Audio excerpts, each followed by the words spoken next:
देखिए, राज्य में जितने कांग्रेस के हमारे उम्मीदवार 27 जगह पर जिन्होंने कॉन्टेस्ट किया था, आज सभी को यहाँ पर हमने निमंत्रित किया था। हम एक एक विधानसभा क्षेत्र वाइज उसकी जायजा ले रहे हैं कि क्या हालात रहे, किन कारणों के वजह से वहाँ पर कांग्रेस जीत नहीं सकी। हमारे सिर्फ धानोरकर जो हमारे चंद्रपुर के सांसद जो चुनकर आए हैं वो भी आज यहाँ पर मौजूद है, उनका भी हमने स्वागत किया, अभिनंदन किया। तो आमतौर पर ये जो हालात है स्टेट के, उसमें जायजा लिया गया और वो सब रिपोर्ट हम बनाकर कहीं पर संगठन को और मजबूत करने की जरूरत है, कहीं पर वंचित आघाड़ी की तरफ से बहुत ज्यादा नुकसान पहुंचा है हर जगह पर और फायदा सीधा भाजपा को मिला है वंचित आघाड़ी की वजह से, तो वो भी मुद्दा कहीं पर सामने आया है। बूथ कमिटीज के बारे में कई शिकायतें लोगों ने की है, तो मैं समझता हूं कि काफी विस्तृत जानकारी यहां पर मिली है और बूथ निहाय हर बूथ पे कितना वोटिंग हुआ है सब ये डिटेल एनालिसिस हम करेंगे। तो ये रिपोर्ट सीधा हम हमारे उम्मीदवारों से ले रहे हैं।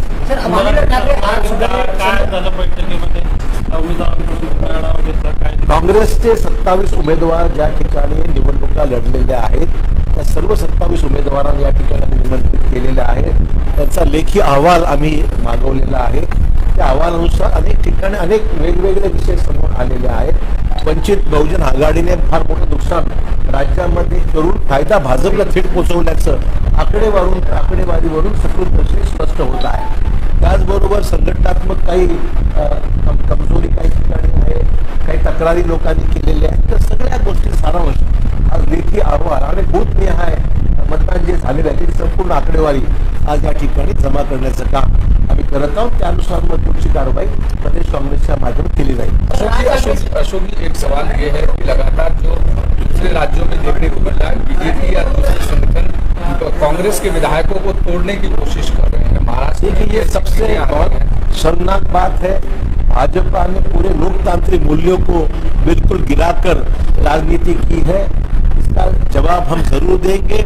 आज हम समझ सकते हैं कि हम आज सत्ता में नहीं है, हम आज ऑपोजिशन में है, पर हमारे पार्टी को और मजबूत करने के लिए और सही हाल बात तो ये है कि एक आइडियोलॉजिकल जो कमिटमेंट है वो लेकर संगठन को और मजबूत करेंगे। हमारे एमएलए की हम अलग से मीटिंग लेंगे और मुझे पूरा भरोसा है कि मौजूदा हालात भले वो हमारे फेवर में ना हो, तब भी हम पार्टी को और मजबूती से आगे ले जाने का हमारा प्रयास है। सर, बात करते हैं, मानिका ठाकरे जो है आज सुबह राज ठाकरे से मिले, क्या आने वाले विधानसभा चुनाव में पार्टी किसी को व्यक्तिगत तौर पे कोई मिलता होगा तो ये कोई पार्टी की भूमिका तो नहीं हो सकती है। व्यक्तिगत तौर पे तो हम कई लोगों को जानते हैं, शिवसेना भाजपा के लोगों को भी जानते हैं कि कोई किसी को मिला है इसका मतलब थोड़ी पार्टी की भूमिका है। व्यक्तिगत तौर पे कोई मिला होगा, पार्टी को ऐसी भूमिका नहीं। इस तरीके से नंबर्स की बात चल रही है, तमाम सारे बीजेपी के तमाम नेता कह रहे हैं कि 10 एमएलए संपर्क में है, 12 एमएलए संपर्क में। इस तरीके की जो अफवाहें या जो चीजें हैं, देखिए, ये पार्टी में कंफ्यूजन निर्माण करने का प्रयास चल रहा है, लोगों को गुमराह करके कंफ्यूज करने का ये कर रहा है। मैंने कई लोगों से बात की है, ऐसी कोई सीरियस इशू नहीं है। बिल्कुल नाही आहे, प्रयत्न सुरू आहे।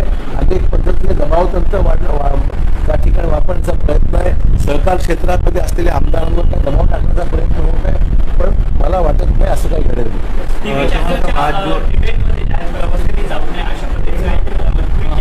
हो, आज अखिल भारतीय काँग्रेस समितीने निर्णय घेतलेला आहे, एका महिन्याकरता कोणीही चॅनलवर जाऊ नका, कारण की चॅनलवर सध्या एकतर्फी सर्व उदो सुरू आहे। त्यामुळे त्या ठिकाणी न गेलेलं बरं, सगळे सिच्युएशन नॉर्मलाइज झाल्यावर बोलू, आमची भूमिका मांडू शकतो।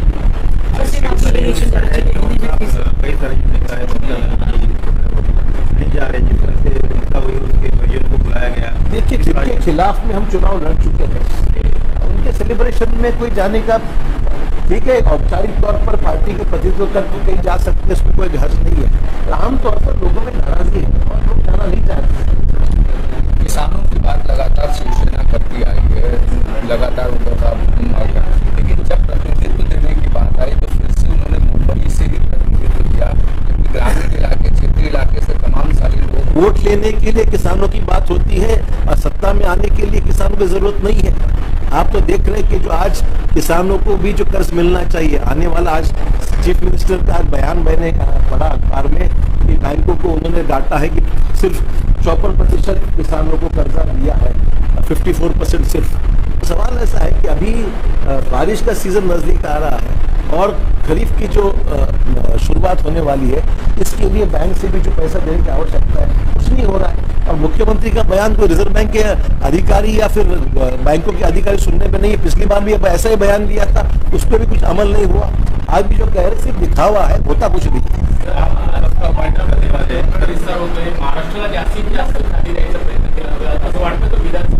निवडणुकीची पूर्ण तयारी करण्याकरता हे लॉलीपॉप आहे। जो मंत्रीपद दिए गए, आपको क्या लगता है कि कितने आ दे पाएंगे? अब देखते हैं क्या हो, शाम तक देखेंगे किसको क्या देते हैं।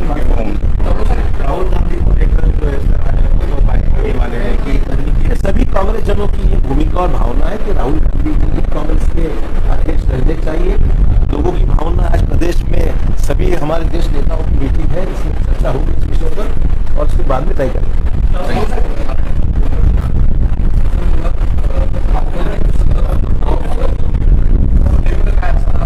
आम्ही ठराव अद्याप काही घेतलेला नाहीये, विचार विमर्श होईल, परंतु सर्वांची भूमिका आहे की राहुल गांधींनीच पक्षाचं अध्यक्षपद त्यांनी ठेवलं पाहिजे। त्यांनी राजीनामा न देता पक्षाचं अध्यक्षपद त्यांनी स्वीकारावं ही आमच्या सर्वांची जिम्मेदारी आहे। जे काही देशात किंवा राज्यात घडलं असेल त्या राज्यातल्या नेत्यांची जबाबदारी या सर्व गोष्टींसाठी आहे। राहुल गांधी हे एकमेव जबाबदार नाहीये।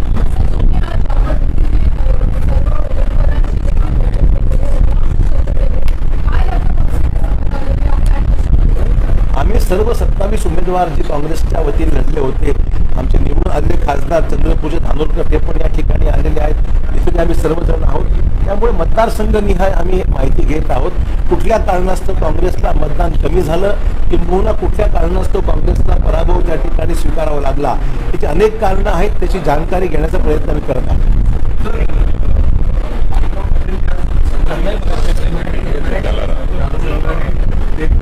कोणी व्यक्तिगत पातळीवर कोणाचे संबंध असतील आणि भेट घेतली असेल, त्याचा संबंध पक्षाचा धोरण म्हणून आहे, काही संबंधाचं कारण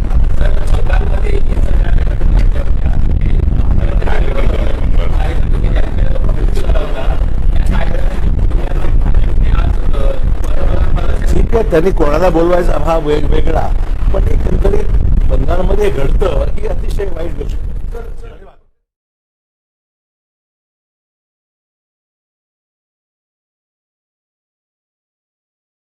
हमारे यहाँ मुख्तलिफ कंपनियों के इलेक्ट्रॉनिक्स और प्लास्टिक के तमाम सामान और फर्नीचर दस्तियाब है। एक मरतबा तशरीफ लाकर खिदमत का मौका दे।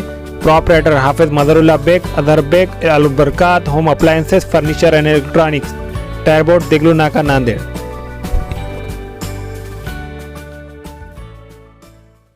Nanded Urdu news YouTube channel को सब्सक्राइब जरूर करें और बेल आइकन को क्लिक करें। बेल आइकन को क्लिक करने से होगा ये कि आपको लेटेस्ट न्यूज अपडेट की नोटिफिकेशन मिलती रहती है।